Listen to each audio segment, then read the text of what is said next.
In this famous room, number 388, we've learned of the history and details of the riding of Rocky Top.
Welcome to our crib. What kind of crib? The Grandpapa Mountain crib. From somewhere. I think a video person did it.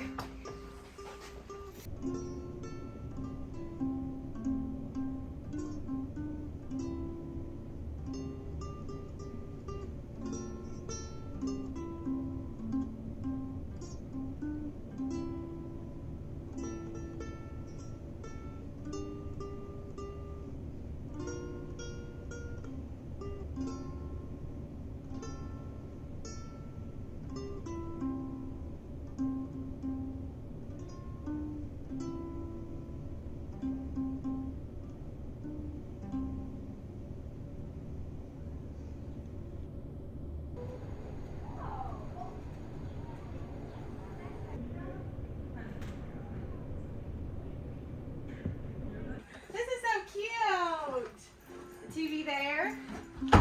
TV there. Love the retro. The history. It screams history throughout the entire hotel. Beautiful. I like there's little sections here. So like you have this wall that's like a section for just like living space. Right.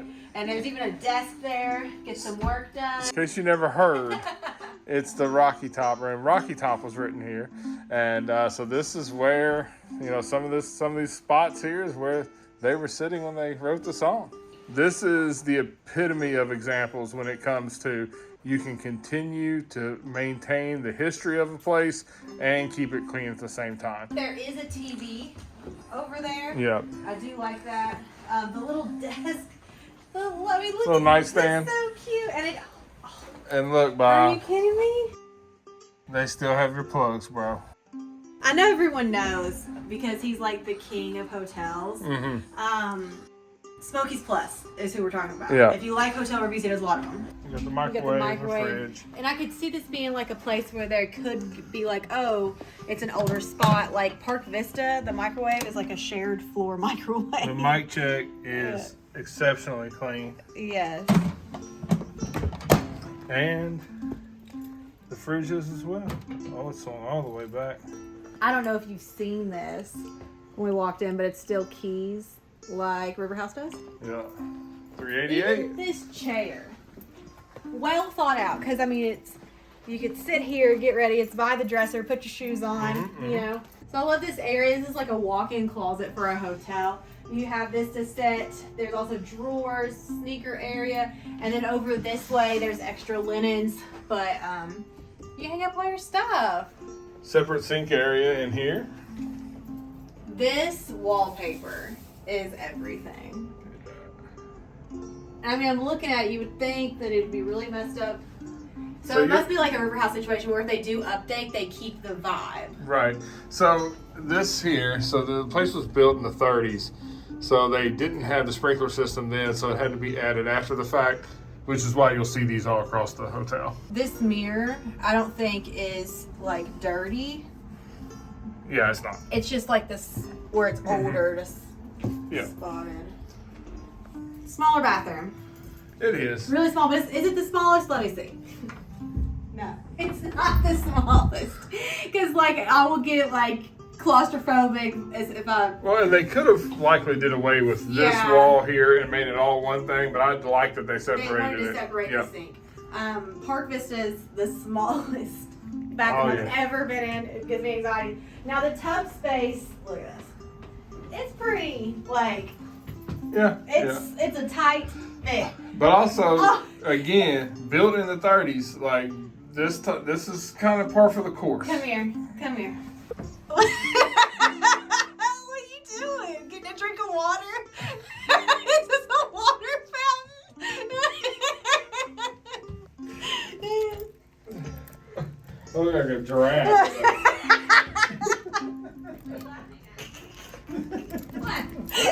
What? I will say people were shorter back in the day. You know, but back in the day they were shorter. They weren't my height. No, they were your height.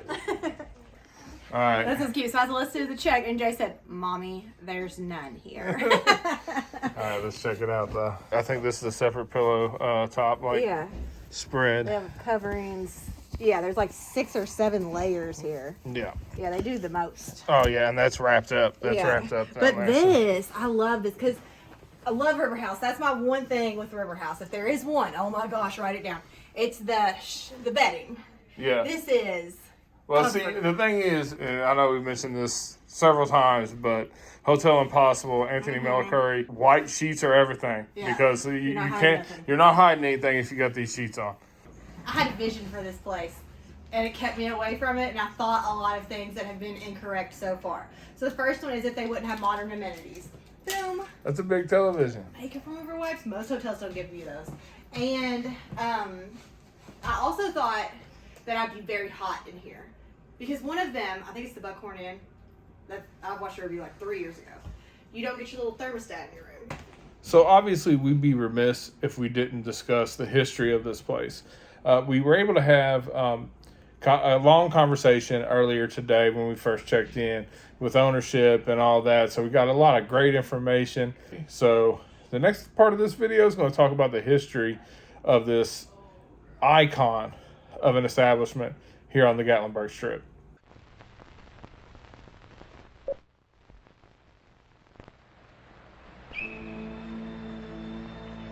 In the beginning, the Appalachian Mountains were grander than any the continent has boasted since. Nearness alone would not explain the powerful attraction that draws more than 5 million visitors to these mountains each year. The boom in Gatlinburg happened after the park was announced and while they were working on it. Steve Whaley built his hotel. The Huffs had the mountain view already. Rail built this. I think it had 12 rooms. It was called Maples Manor, and he realized pretty quick that he needed a bigger hotel. It was after when Rail married. They did some, you can look at the pictures down the wall, they did some outside work that put the balconies on and some extra things that made it look like it does now. I heard him tell that he took a scoop with a mule to dig out the foundation and the site for the hotel. They're in room 388 of the Hotel Rocky Top back in the 1970s, I think it was. Boudleaux and Felice Bryant were wonderful people. They were songwriters, a husband and wife songwriting team that lived in Nashville. I still remember meeting Felice and Boudleaux Bryant. About the time they wrote Rocky Top in room 388. And they treated this place as a home away from home. Wilma and Rel would let them stay in 388 even when the hotel was closed. In August of 1967, the Bryants came up and they were given room 388. They'd come up here and write songs and relax and enjoy each other, and they were working on a project for Archie Campbell. And I said to Boudleaux, I said, I'm sick of this. I'm getting arthritic. I said, I think I'm growing gray hairs on this project. I said, let's write something happy. And he started it. He even titled it. And in about 10 minutes, we were through with it. And he says, now can we get on with the rest of this job? And then he proceeds to forget all about it. I had high hopes for it. Intuition, I guess. Sonny and Bobby Osborne called up and said, we have a session coming up. And I said, do you have anything for us? And Boudleaux, the salesman, never said no, because he could write to order in a second. And he said, yeah, I got something for you. Let's look it over. Come on over. And so when he hangs up, he says, honey, do we have anything for the Osborne brothers? I said, how about that little bluegrass thing that we did over in Gatlinburg? So not only is the Gatlinburg Inn the oldest inn that is still open for business in Gatlinburg, but it is rife with a rich history of serving notable guests for stays in the Smokies. The Bryants weren't the first songwriters to stay at the inn. Many of Nashville's biggest stars stayed there over the years. Ferlin Husky, Tennessee Ernie Ford, Roy Acuff, Eddie Arnold, Donna Fargo, Webb Pierce, and June Carter, to name a few. Additionally, other stars have stayed at the inn. My personal favorite among this club's cohort is Pistol Pete Maravich. Liberace has also stayed at the inn. The rich history is not just something that can be discussed and memorialized, it can also be felt. I took a stroll through the inn late at night once all the other guests were sound asleep. While the video may capture the visuals of this tour, it does very little to capture the energy that was present in these hollowed corridors. While I wouldn't describe it as eerie, the spirit of this place, or whatever one would call it, was seriously present in every sense of the word.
There were people that asked how we got Keegan's hair like this. So we use the beach waver. So take a section of hair like this, clamp it like this button this way, and it's gonna roll it up. Just like that. Wait 30 seconds. Release, and at the end, she just brushes it out, or at least with her fingers. Good morning. We're about to hit the breakfast. See what they have in store for us at the Gatlinburg Inn. Good morning. Look at this, Keith. All right. Make the waffles too. Oh, okay. They will be good right here, though. So today they have sausage, but they switch it out every day, right? Every day. And so they have now, bacon. We always have gravy biscuits and eggs. Okay. But the potatoes and meat change. Okay. So what do you switch out the potatoes with? We do a seasoned little cube seasoned potato, and we do a potato cake. Oh, okay. So they're both potato. Yeah. And then we also do baked apples. Okay. I'm of the thinking that breakfast isn't breakfast without potatoes in some form or fashion. So I'm all on board with that. Thank you guys. So they also have cereal, grits, blueberry muffins. What are these, like scones? These pastries here? They're Danish. Danish. Then Nutella. And they also make the waffles too, right? Yes, we do. In conclusion, we had a wonderful stay at the Gatlinburg Inn. Obviously, we have a type when it comes to hotels. And as we do love new and modern places to stay, we hold hotels with history, nostalgia, and character very close to our hearts. In terms of these characteristics, we must state that the Gatlinburg Inn has no peers in this area. History runs deep in its being. After having experienced this place for ourselves, it is clear to us that anyone who loves Gatlinburg must book a room here at least once. But again, like ourselves, we will bet that a first stay here will lead to many more. Quite possibly the Gatlinburg Inn is one of, if not the best stays in town. If you made it this far, like if you liked it, comment if you're a fan, subscribe if you're feeling it. If not, that's okay too. Wow.